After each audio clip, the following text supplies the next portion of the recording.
would actually even say that the structure of the team and the way that they work is going to really impact how they adopt AI and the challenges that they face during that adoption. So the tasks change, the way you do things change, but the job remains. So I believe there is still room for engineers, for specialists, even more than before. Hello and welcome to another Fireside Chat. My name is Nicole and I am the head of client strategy and solutions. Today we're going to be talking about AI and how AI is impacting the way that teams build and deliver software. I'm here with Rosangela. Hi, Rosangela. Hi, Nicole. Glad to be here talking with you about this interesting subject. Absolutely, and who better to do it with, right? So, Rosangela, you're our head of delivery. My first question that I have for you is, how are you seeing the different levels of AI adoption in delivery teams today? The levels of adoption go from the very beginning, where the engineers use AI tools just for autocomplete or to suggest the next command, until the autonomous development. This is the formal levels that we have, but autonomous development, we are not there yet, right? Maybe in the future. In between, there is vibe coding that is somehow polemic, and there is also spec-driven development that is getting very, very solid in the market. So tell me more about the risks of vibe coding. You know, vibe coding, it can be used for some specific purposes in a business environment, right? So for example, for prototyping, it is very good. We can very fast get to the result, get to the to see the user interface generated, but to use as an application, it can drive to several risks, because AI is non-deterministic, right? Depending, you can put or input the same information and it can generate different outputs. And it can also cause security issues, right? What about if it leaks some sensitive data? To use vibe coding as an application in the business context is not recommended. It requires more guardrails, more context, more intent. That is how we use then spec-driven development. Spec-driven development, by the way, it's a methodology that is becoming very, very solid in the engineering world. In this situation, the engineer, the specialist, they write the specification in a very detailed way. So it doesn't give room for AI to hallucinate, for example. They define the architecture, they define how it should behave in terms of data storing and in terms of how many users will be using in parallel and things like that. So the outcome will be as good as the specification is. And then if the specification is good, it will be like magic, right? The AI will generate all the code and the engineer will review the outcome. Not exactly the code, it will review if the application generated or the features generated were as expected. It really does seem like magic sometimes. Yes, it does. I think that's also the difference between when you have team members who are individually applying AI solutions versus seeing how are we actually building the software, how are we actually building the product or the feature, and are we building it the right way up front and not just plugging in AI along the way to make my small task a little bit faster. Yes, exactly. You know, you need a plan, you need a strategy, right? Not isolated people doing AI the way they want. Absolutely.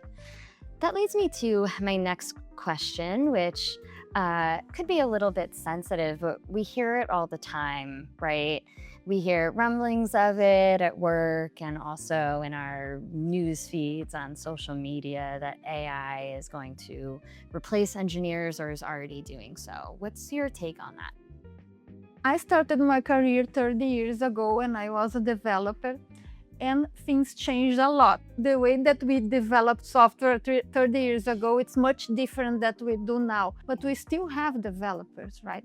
So the tasks change, the way you do things change, but the job remains.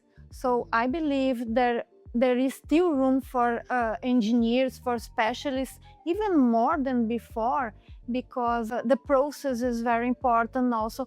You need to tell AI what it needs to do. What we have been seeing is that the developer, the engineer, they are coding less, and they tend to code less and less, because their role is changing more to orchestrating what AI will do.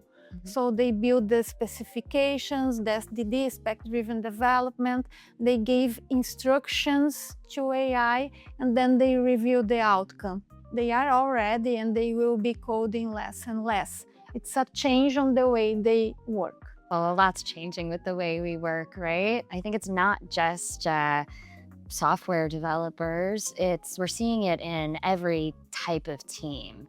There's such a pressure to adopt AI today in the workplace that I think it's something that everybody feels, and everyone's trying to figure out what's the best way to use this so that I can accelerate my productivity.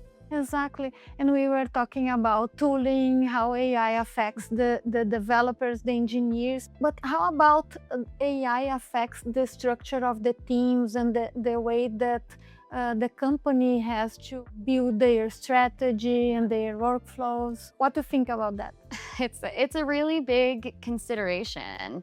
I would actually even say that the structure of the team and the way that they work is going to really impact how they adopt AI and the challenges that they face during that adoption. If you have a new initiative and you want to build an application or a platform kind of from the ground up with AI, then you can accelerate that so quickly, because the way that you're approaching that build is from the ground up.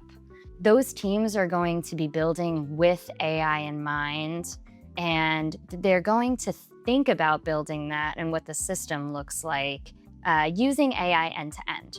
When we're talking about teams that have been supporting software applications for decades, potentially, they know that from inside out, and it's harder to reimagine that entire process from an idea to getting out to a customer-facing product. It's very hard to reimagine that process with an AI system in place. So I think that's probably the biggest challenge that we're seeing when we look at the structure of teams. We really need to encourage teams not to input AI solutions as pieces of their process, but how would this look like from end to end with AI in mind?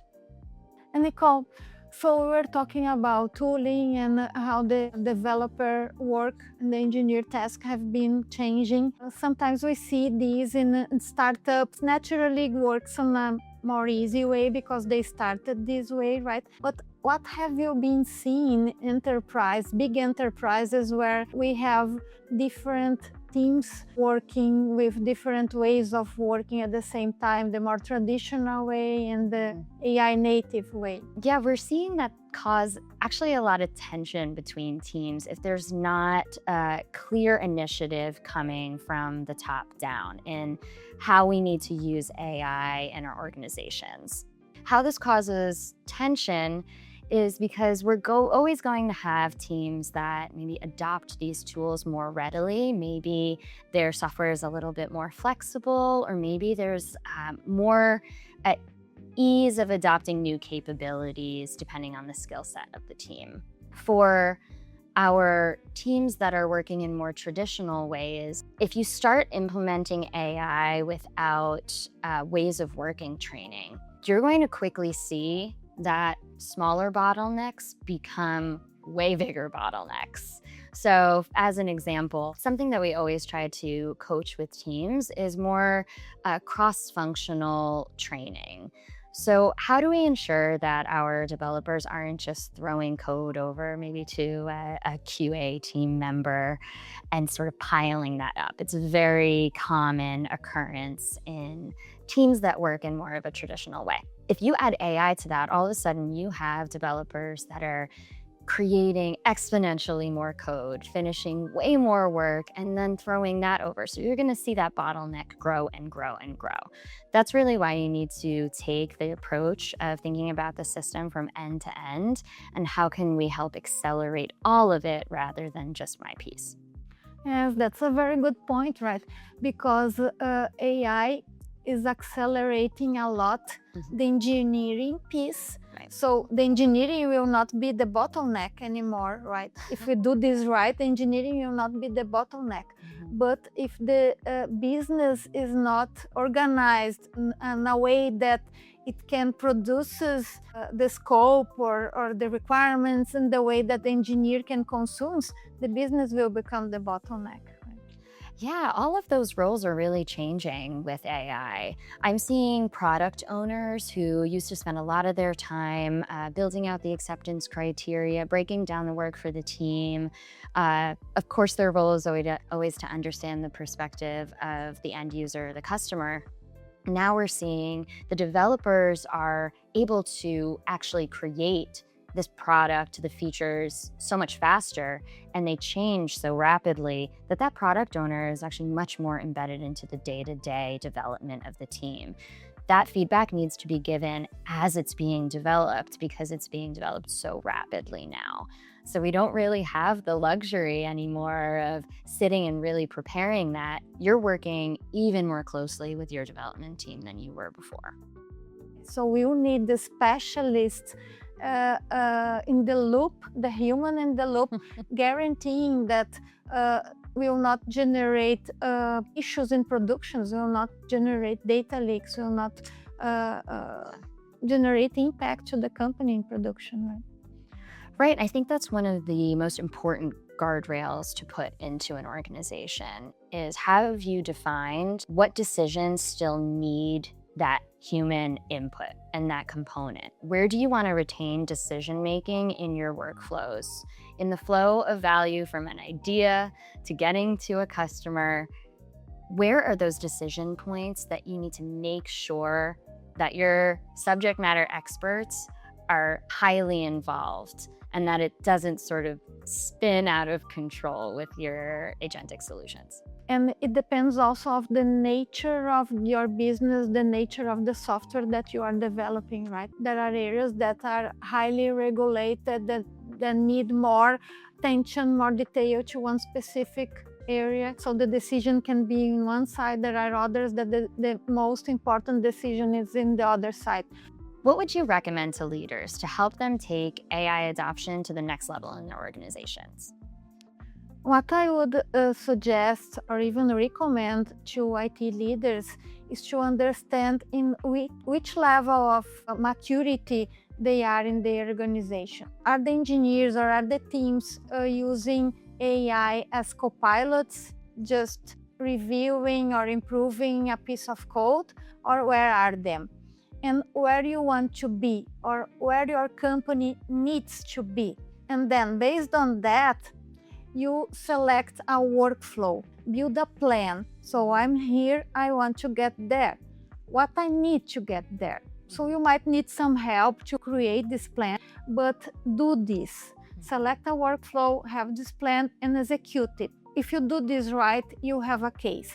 But my recommendation also is do this now because things are very accelerated with AI. If you don't start this soon, you have the risk of being disrupted. Your company, your area has the risk of being disrupted. Yeah, that's some great advice. I really like what you were saying about choosing the workflow. There's a lot of strategy behind that. Do you have any tips on the selection process? We can have different ways. It depends on the need of the business, right? If there is a need to go to market fast, so probably this would be a good case. We have 1 month to go to the market. If you'll be doing the way that you are doing, you'll not get there.